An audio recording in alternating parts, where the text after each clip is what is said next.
This podcast is supported by listeners like you. We're grateful for your tax-deductible donation at newthoughtphilly.org or the link in the episode description.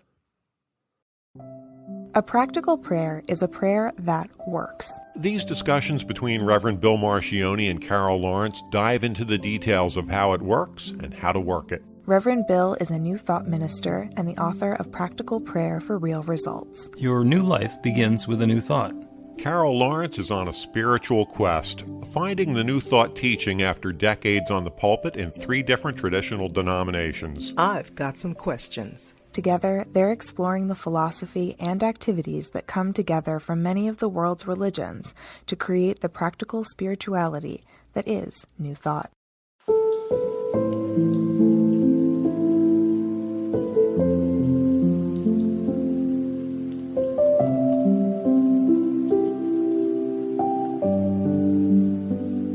Welcome to the Practical Prayer Podcast. I'm Carol Lawrence, here with Reverend Bill Marcioni, and we're here going to have another exciting conversation.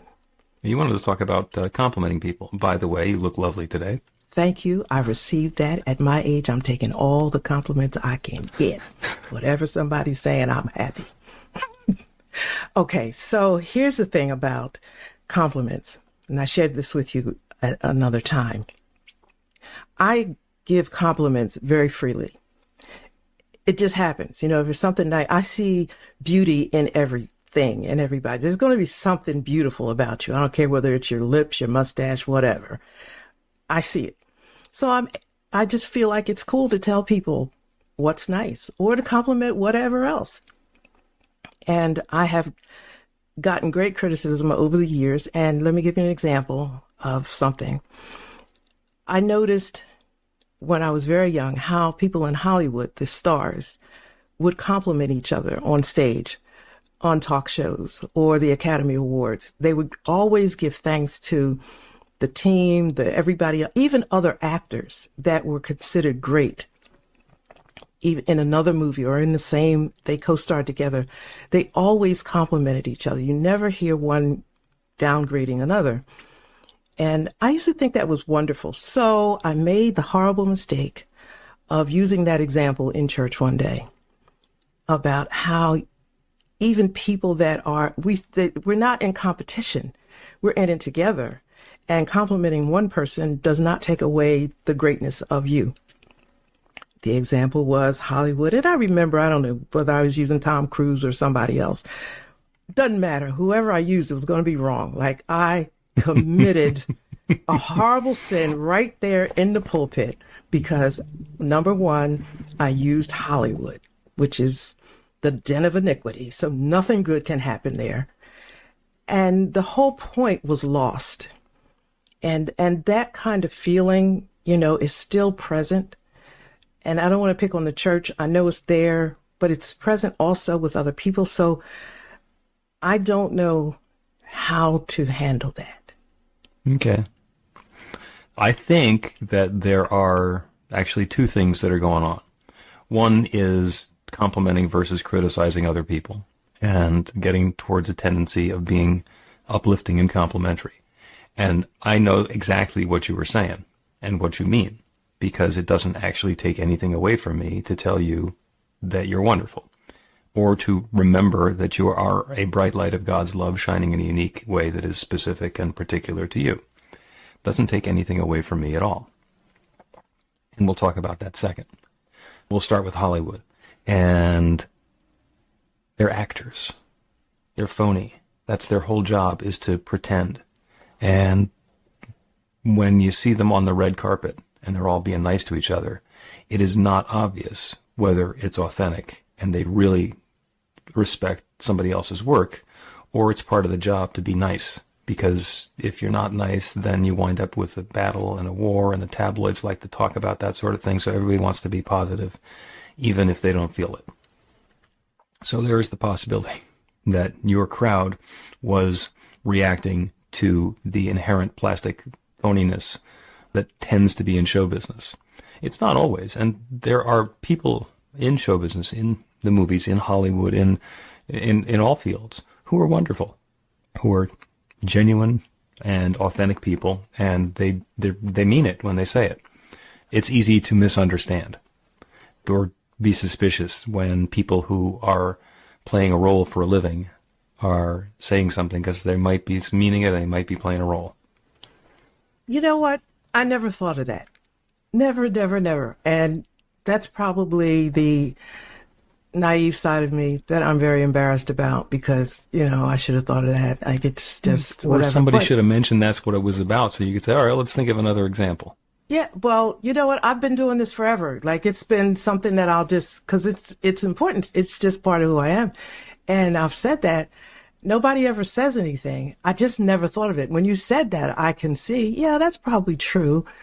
But hey, I don't have time to go through all those, analysis about it. Look, here's another part that I forgot to add. And you can work with this too. I know when I do that with people, sometimes they will immediately think that I have an inferiority complex. And then they go to this dime store counseling about how you are great too. And that's not it. All I said was I really love the way such and such administers that event, or they are really a powerful preacher. I don't have an inferiority complex about me. I'm cool with me. Mm-hmm. That's actually one of the reasons that you can do that is because you are cool with you. Yeah. And the second part that we're going to talk about is the nature of people putting each other down and being hesitant or unwilling to compliment other people or to see the good that's around them or to be suspicious. And I think that has to do with the elusive nature of our experience. Because what we say is that there's only one power and presence, one divine love that shares itself as all of its creation. There's only the one. And then everything that we experience is telling us that there's separation. Our five senses are very clearly created to show us contrast, to show us difference and nuance. Our eyes show us light and dark, even though there's only light. And we perceive it as two different things. The same thing with the feeling and temperature. There's inside of me and then everything that's outside of me. And it's really easy to get distracted by that. And what happens is that sets up a boundary. That sets up an experience of separation, and that makes way for the zero-sum game. If I get something, that means you lose something, and if you get something, that means I lose something. That we're on a seesaw and only one of us can be up in the air at a time. It's not true, but it's the way we experience life. So there is a very natural tendency to play game like it's a score, and if you get a point, then I'm one behind. Mm-hmm. Yeah. But how does that fit? I've done a lot of reading and thinking. I do that all the time, but maybe this is the subject the last couple of weeks. In the church, it's just one God. And I'm surprisingly finding a lot of similarities in the traditional church and New Thought in terms of agreement or in terms of focusing on certain scriptures. The interpretation is different, yes, but not always. I've found some similarities. Mm-hmm. And I'm thinking, okay, the oneness I get, because there are a lot of similarities here, and there are probably more similarities than not, depending on how you approach it. So then why approach it in a negative way? We have one God who expresses or reveals, and I know I don't have the eloquent language of New Thought. I'm working on it. But you got it. That one God reveals itself, manifests itself in so many different ways, in personalities, in organizations, denominations, or whatever. It's still one God, just looking different, speaking different. I used to think that the way I preach, I couldn't compare myself to somebody else because my voice resonates with, or somebody else's hearing or spirit resonates with my voice. So if I change what I do, I'm going to miss the audience that was meant for me to speak to. So I'm good with it. You know, it may not be the most popular. I may not be on a stage of 8,000 people. Not my business, right? Because if I was and I tried to change, I'd probably screw it up anyway. So, you know, just be who you are, and that's cool. But that doesn't mean you're bad or ugly. It just means this is God working through me and God working through the other person. So since we are on this God path, this journey home, how come it can't be okay that somebody else is a different way? You know, this is not a competition. We just getting home, you know? Yeah, because it's set up to look like a competition. But we're smart people. It doesn't work, right? Don't you know it doesn't work? So why keep going the same way?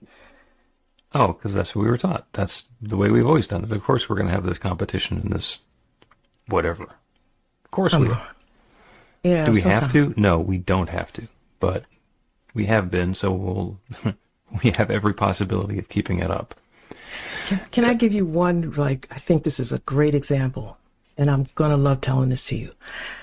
I have 3 children, and before they were born, my goal for them was to teach them to love each other unconditionally.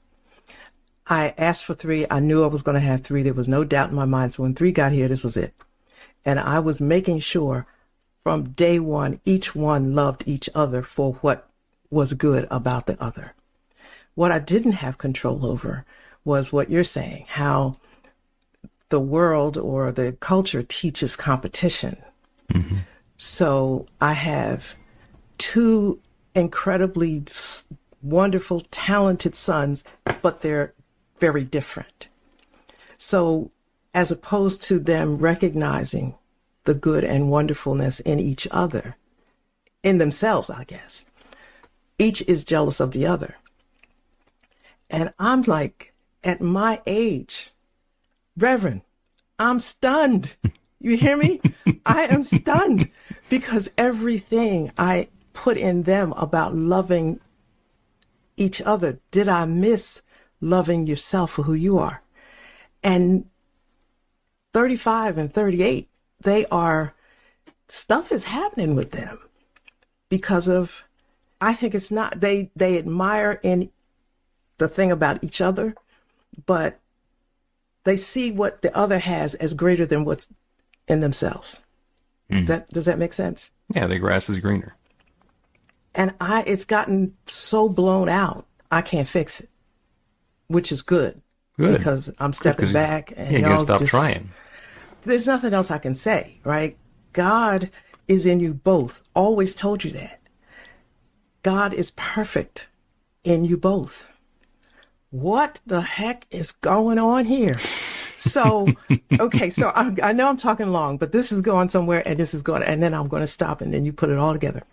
Okay, so the oldest one, who they don't care if I talk about their stuff because they don't care. That's just how we are. Okay, so the oldest one has 4 children. Those are my only grandchildren. He has 4.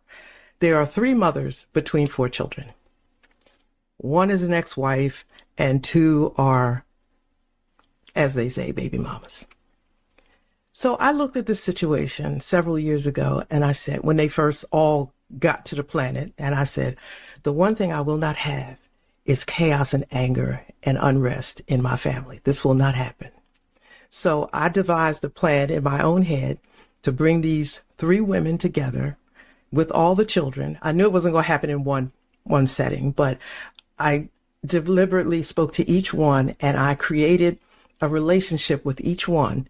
And I knew that when I brought them together, I knew exactly what it was going to be because I planted the right seeds. I did. The day they came together, it was amazing. They were squealing. You know, they call me Gigi. They were squealing because like, Gigi, we love you. And because they were hugging each other. And like they had no earthly reason to do that based on the norm of the way people behave. And so we are to this day, the oldest grandchild will be 16. The youngest one is 11.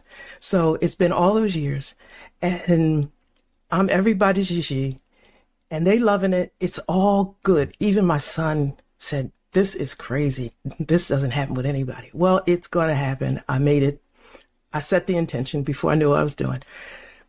We are going to be a loving family. We will be together on the holidays. His ex-wife, who is remarried, still does the hair of one of the children that was born during their marriage. Is that crazy? But this is how I, said, this is love. This is what we do, right? So that's the short story.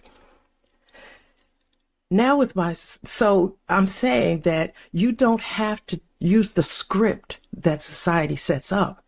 God allows us to choose another script. It's Absolutely. love. It's love. Yeah. So I exemplified that, gave everybody the love script. It worked. No credit to me because I was experimenting. Never been there before. I just figured we're going to be happy here. Well, Now I got two sons and they won't follow God's script. They got the word, you're jealous. What the heck is that? You can choose a different way of behaving. You don't have to be jealous of your brother. That's what other people do. You can choose a different scenario. Yeah. But, Let's take a break and we'll come back and we'll talk about the zero-sum yeah, because I'm all game charged up, right? and, Yeah. and jealousy. Yeah. Okay. Learn to put practical prayer to work in your life. The steps are simple to learn and let you begin to get real results to create the life of your dreams immediately.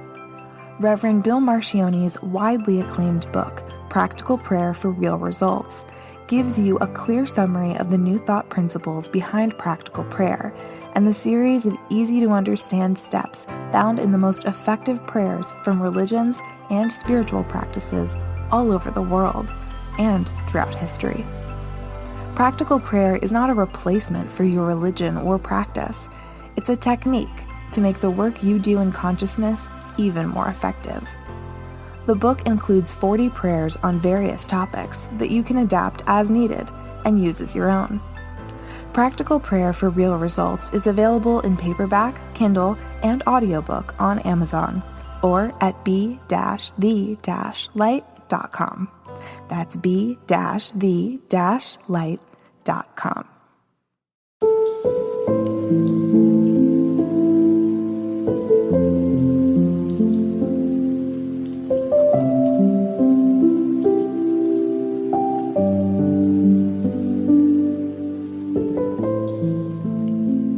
Welcome back to the Practical Prayer Podcast. I'm Carol Lawrence here with Reverend Bill Marcione, and I have no idea which way this is going because I dumped it all on you. So Where we ended up was that jealousy doesn't work for you.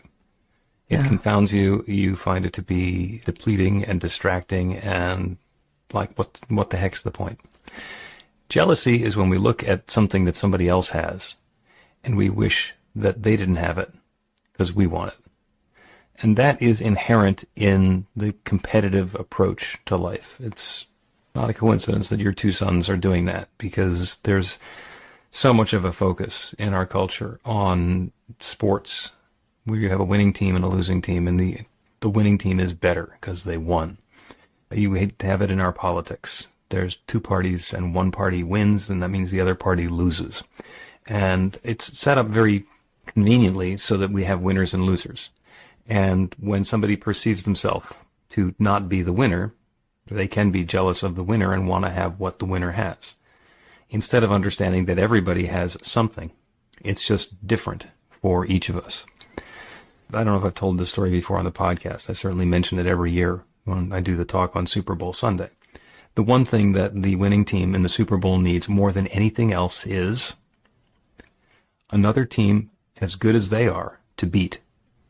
The winning team needs another team that's willing to play and take the risk and not win in order for the game to come out. Mm-hmm. If you were to take the Super Bowl team, even the one who winds up losing, and put them up against the best high school football team in the country, nobody would buy tickets. Because it's not interesting. It's not exciting. It's not a game. And the mistake that people make so often is to think that they're in a game where there's a competition, and if somebody else wins, they're not going to win. When we're looking at it the way you were, the situation you described with the three mothers of your grandchildren, there's every reason to believe that they're going to see life as a competition, because my child has a different relationship with their dad than the other children do, and I want to make sure that my kid gets as many goodies as is coming to him. And if the other one seems to be getting more goodies, then that's taking something away from me and from my family and whatever. And there's the system there. The situation is set up for competition. And when you bring love to it, and you say, this is love. If the other kid is getting a lot of love and you want your kid to have more love, don't take it away from the other kid. There's an infinite supply. Bring more love to it. More love and more love and more love. The confusing part for some people is to think that if I don't get the love, it's because somebody else got it instead. And that goes right back to what you were talking about before. In order to experience love, we have to be love. If we don't believe that we deserve love, then we're projecting stuff onto other people and trying to be loving with them. But that's the Hollywood thing. We're faking it because we don't feel it. If we're not lovable, then what are we giving somebody else? What am I shoveling out? It's fake love. It's wannabe love. And it's not that we're lying. It's just that we're stretching ourselves beyond what we naturally believe. But we can do it a different way, right? Absolutely. It doesn't, my grandchildren text me and all of that, and the oldest one said to me, she was about 14. She and her brother they belong to the first wife. It's not the way to say it, but the first wife is their mother. And she I knew what you meant. Okay. You have to be careful on it. But anyway, so this 14-year-old, she texted me and she said, Cy texted you twice and you got back to him and Granddad is going to do such and such. And I came back at her and said, so what is that to you? I mean, what's that got to do with you? Well, he's going to get so-and-so. I said, babe, I'm getting ready to scoop you up tomorrow. We're going to do such and such, and Cy isn't. What do you have? What difference does it make to you what's happening with him? Are you ready for our trip? She had forgotten about our trip. She was just looking at her brother. And I said, I told you ever since you were little, it doesn't matter what anybody else has or is doing. It only matters about you. And you know what? Gigi loves you. And I said that you're the greatest. So why are you looking at somebody else trying to figure out something that I already told you the answer to? And she says, oh, yeah, okay. And everything was fine. Mm-hmm. I just think that there's a different way, and we should push for the different way. I mean, you can't make anybody do anything, but you can push to present. I used to hold my son's face and look in his and say, listen to me. Hear what I'm saying. If you understand this and you disagree, it's okay. But at least take the time to consider a different way. And he looks at me, he says, now, I wish you could hold my face. I said, okay, we can get on Zoom and we can pretend, but you gotta say, this is making me crazy or this is stupid. Is there another option here that'll work better? I mean, if you can't pray, you can just which is a prayer. You're like, look, God, you got another option here. Drop it in real quick because I'm pissed. Whatever. Yeah, there are a lot of different ways that the prayer can show up. And the key to all of them is reminding ourselves that there's love here. There's love here. One of the musicians who plays at New Thought Philadelphia has some relatives with differing political views. And it makes family events like Thanksgiving a little challenging, as people, especially recently, have been very comfortable pontificating or bloviating about their point of view. And so he wrote a song called Bring Love to the Fight. And it was such a great notion that this is a family, and families are messy. That's like, we know each other well enough that we know where the buttons are, and whenever we want to, we can push them, sometimes inadvertently. And we're good at it because we installed them, or we're there when they were getting installed. So in a lot of ways, that's the proving ground for our beliefs about ourselves. I've often said, and it's repeated, that you can learn more about somebody by watching them with their family for a half an hour than you can by knowing them for 5 years. And so you're thinking, That's true. yeah, that's true. That's true. It is true. Because all the stuff comes up. So when you say, we're going to get together, we're a big, loving, messy family, we have differences of opinion, and that's not the end of the story. Yes. In this circumstance, if we bring some love to it, how does that change it? What does that do for the experience of the folks who are here? And I think that ties back to what you were talking about to begin with, about being able to compliment people. When you can look at a situation with all of its flaws and warts and problems and difficulties and challenges and shadows, and still say that it's love, and say there's something wonderful and valuable and good here, it changes the context. It changes the context so that you're putting your attention on what's good, on what's lovable, and inviting more of that. Mm-hmm. That's the big piece. And that, I think, has been working for you. That's the law of attraction. When you look at something and you're inviting that love, you're inviting that compliment, very likely there's going to be more love and more compliments coming. I guess, as we go forward, you'll help me to see what's going on. I have a friend of over 40 years, and we call each other like BFF, best friends forever. I don't know if that's true or not. I'm not sure about that, but she gets angry with me. We'll go out to lunch occasionally, and she'll get angry. She says, "I can't stand being around you. You won't get angry at anybody. You don't say." I refuse to deal with sin. So she gets angry because she'll tell me of what she thinks is a horrible sin situation, and I'll just say, they're just doing the best they can. Like, they screwed up in that situation. They made a bad decision, but you know what? They're probably sorry, and they're, help them get on their feet. Even if that means you stand away from them, they'll be okay.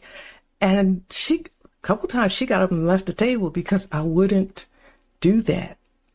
And I don't see how you can be so mean, to somebody, because it could be you. It probably is you, and we just don't know it. Everybody's got their S. I wouldn't say a bad word on the podcast, but, everybody's got their S with them. It's just that sometimes you don't see it. So, just shut up and just be nice. I call it BS, which is belief system. Yes. Everybody has their own belief system, and they bring their BS to whatever it is that they're doing. And if their BS involves duality and judgment, and duality implies judgment, because when you have duality, there's good and bad, and then you can decide which one is better, and you can assign scores, and then the game is on.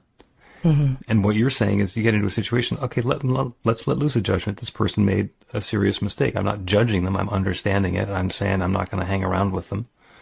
That's not where I want to be investing my time or my energy, my attention. But you don't have to make them bad. Yeah. You can disagree with them without hating them. Absolutely. Everybody has a story. You don't know their story, but I think it's my responsibility to know that you have one. Mm-hmm. And just respect that the person is doing the best they can in the moment. Tomorrow they may do better, but right now they're doing the best they can. I don't want to make it worse.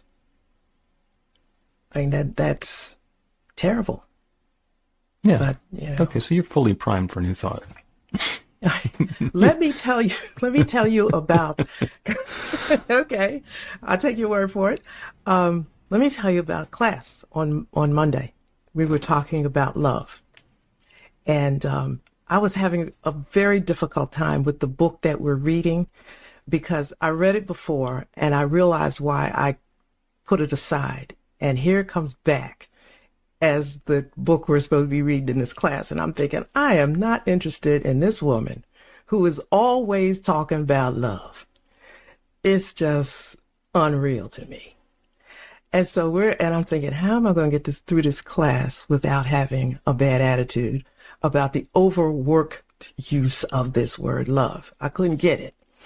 So finally we said something about it. And,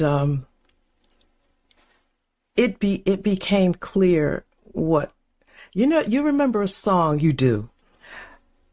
I don't know what love is. I want to know what love is. That was I don't want to sing it because I can't sing, but you know the song. Yeah. And I used to sing that a lot because I thought I didn't know. And then Monday, everybody was chiming in trying to help me with this. It wasn't God. I'm cool with God's love. I'm just not cool with love everywhere else. And Right. to me, it's like very scary. So since I have very few warm fuzzies anyway, it's easy for me to not get into love conversations. And here we are in class and I'm thinking, this is just like way too much for me. I'm not getting it. But then here's my sons having this clash. And no matter if there's a problem in the family, we'll all circle the wagon and come together, as one strong unit. But then after the clash is over, those two are like getting into it. I said, what is this? I don't know what love is. But then as we talk today, and I think about how I pulled together the 3 babies' mothers and made us all a big family, that's what love is. It's not fixing and blaming or saying, because like my son is the one that created this difficult situation. Mm-hmm. But everybody loves him. No matter what the situation is, he could do no wrong to anybody.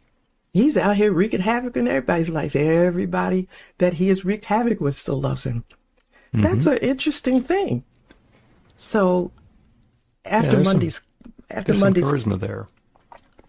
Just crazy. You could sell it. You could sell it. But it's a beautiful thing. Just channel it in the right direction. But Monday, I was so confused in the class about love. Then now we're talking and I'm thinking about the situation and I have used love. I don't know if I have it and pour it out. I've used it. And now that I'm thinking about, okay, I know how to use it. Now maybe I can go to another level and say it's in me. I'm not sure. I got to see because the warm fuzzies just ain't fuzzing always. Okay. I'm going to suggest that getting the baby mamas who shared a dad together and loving on each other, you've got it. The ability to do that is love. And I'll get into that after we take a break. I'm also going to suggest that your 2 sons are using each other as sparring partners. That is a game that they are choosing to play, and it comes up looking like it's not love. But if what you love is sparring, then you need a sparring partner. Yeah. Let's take a break, and we'll come back and talk about the clinical definition of love. Well, that sounds sterile. You can put practical prayer to work in your life, and Reverend Bill Marcioni can help. He is offering an online class that teaches you to create your own practical prayer in 5 weekly 1-hour sessions. The final hour brings your practical prayer together, anchored in live original music by a notable New Thought musician. Practical prayer is based on the most effective prayers found in religions and spiritual practices all over the world. Use it to deepen ever more fully into the truth of your spiritual nature. It's the core of a transformational spiritual practice that's simple, even if it's not always easy. Reverend Bill is also available for private spiritual counseling prayer sessions. Together, you'll lean into the challenges you've experienced in life and explore the transformation that's possible through practical prayer. You'll uncover old, hidden beliefs and uproot them to make way for the life of your dreams. Everything you need to know is on the website at b-v-light.com. That's b-v-light.com.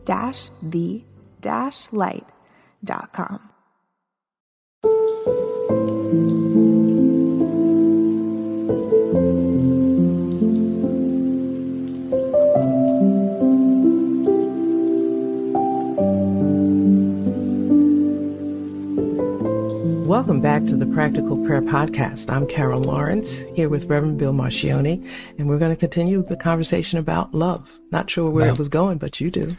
Well, I astounded you right before the break by saying we were going to have the clinical definition of love, which you said sounded cold and sterile. and sterile.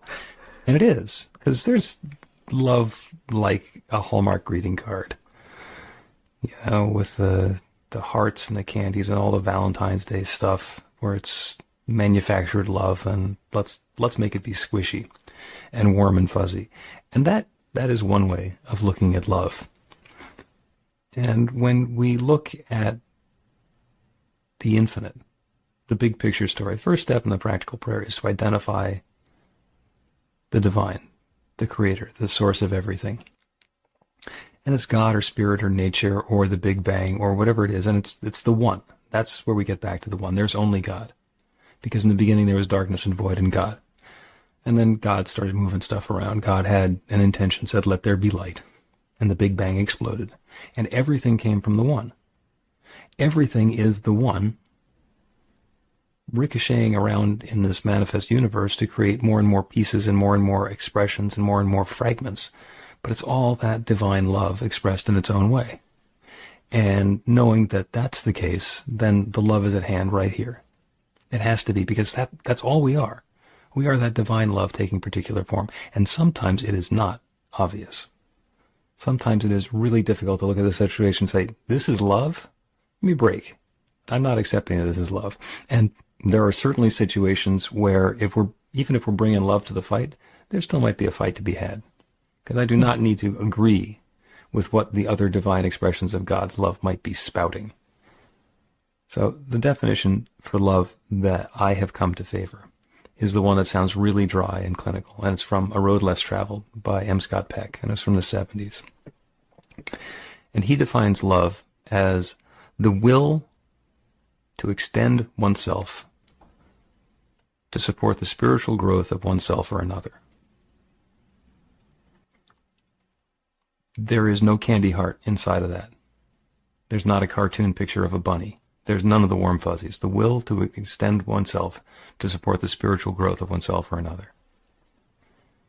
If you go back and you look at the infinite creating the universe, creating everything that exists, that's what was going on. That was the will to extend oneself for the spiritual growth of, in this case, everything.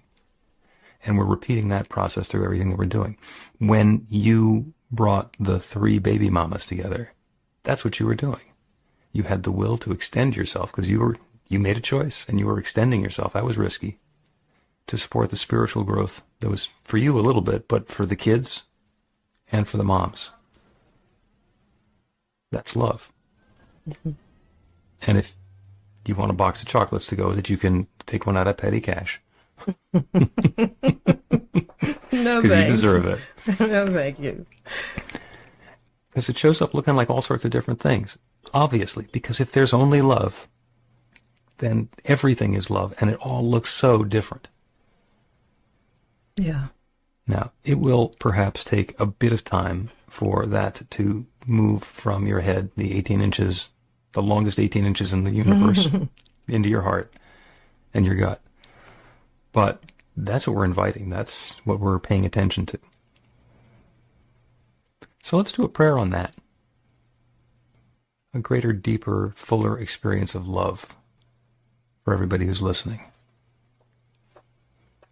So we'll turn our attention away from the details and the specifics in the world around us. They're still there.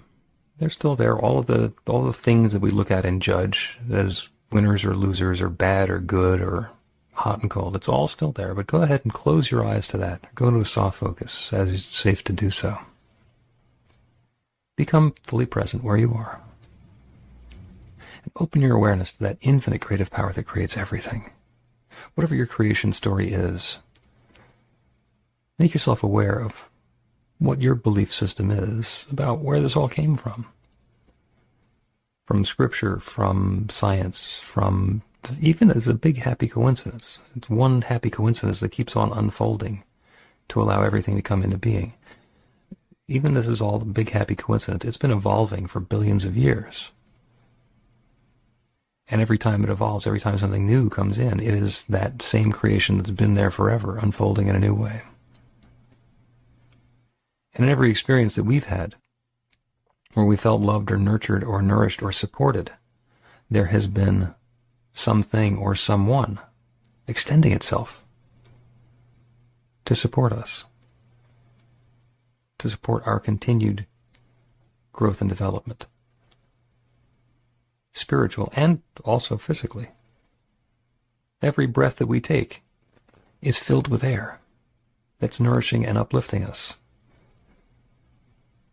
The fact that we can look at a sunset and see beauty in something that just happens anyway, that's one of those wonderful coincidences that lets us be aware of the love that's at hand. It is possible to look at any situation and circumstance and understand that in back of it there is love. When there's a forest fire, we can look at it and say it's terrible destruction, how horrible. And within weeks we can go back through the burned area and see new growth coming in. New growth that wouldn't have had a chance to express itself if all of the shade from the trees were still there, blocking out the sun. Love is at hand. It's always available. That divine love that unfolds as all of creation is unfolding and expressing and revealing itself as each of us, right here and right now and always, sometimes in ways that are obvious and sometimes in ways that are very mysterious and hidden. Sometimes we have to wait for the punchline. Sometimes we have to wait for the resolution. And in everything that we do, whether we're in experience with family and having something joyous going on, or if we're in the middle of a tussle, a disagreement, or a fight, we can bring love to it. We can turn our attention back to the true knowing that it's all love, and that somehow there is something good that's available here. And so what I claim for each of us is an even deeper awareness of the love that's at hand, an even greater experience of that love unfolding, an even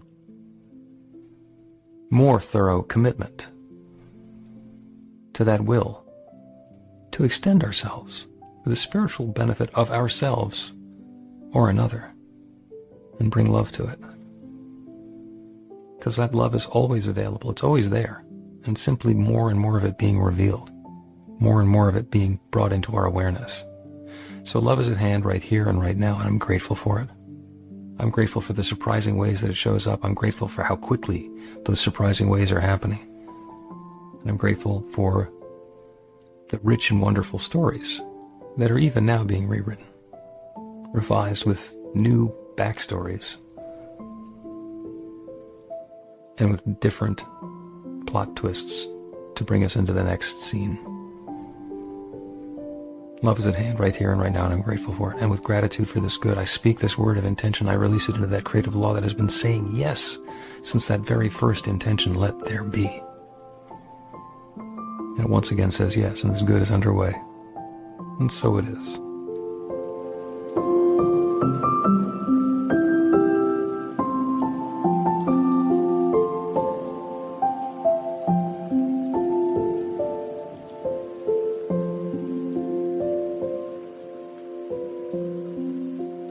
The Practical Prayer Podcast with Reverend Bill Marchioni and Carol Lawrence is a production of BeTheLight.com. be-the-light.com, where you can find more information about practical prayer for real results. Our theme is by Music of Wisdom.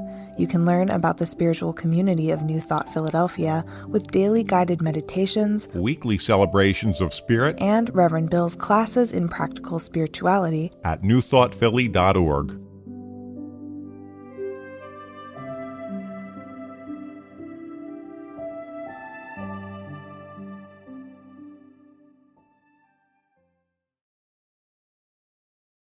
This podcast is supported by listeners like you. We're grateful for your tax-deductible donation at newthoughtphilly.org or the link in the episode description.